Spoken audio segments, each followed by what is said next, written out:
নমস্কাৰ সকলোকে আজি বহুদিনৰ মূৰত ভিডিঅ'লৈ আপোনালোকৰ ওচৰত আহিছোঁ। এয়া মোৰ বান্ধৱী বন্দিতা, তাই মোৰ ৰুমত সাজিব আহিছিলে।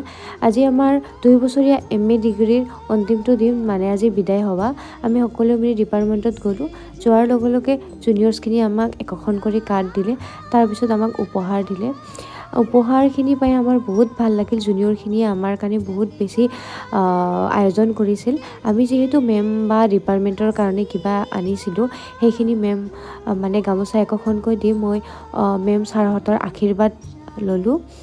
তাৰপিছত 2 এষাৰ ক'বলৈ কৈছিলে। মই ইমানেই কান্দিলোঁ, মানে কথাখিনি ভালকৈ বহুত কথা ক'বলৈ বাকী থাকিল। যিমান কথা ক'ম বুলি ভাবিছিলোঁ সিমান কথা ক'ব নোৱাৰিলোঁ। এয়া মোৰ বান্ধৱী প্ৰিয়ংকা বৰ্মন। তাই খুব মৰমত, তাই মোক খুব বেছি ভাল পায়। শেষত আমি সকলোৱে ছাৰ মেমহঁতৰ লগত এনেদৰে ফটো উঠিলোঁ আৰু খুব এনজয় কৰিলোঁ। আচলতে 1 মিনিটৰ ভিডিঅ'ত একো ক'ব পৰা নাযায়, তথাপি যিমান পাৰিছোঁ দেখাব চেষ্টা কৰিছোঁ।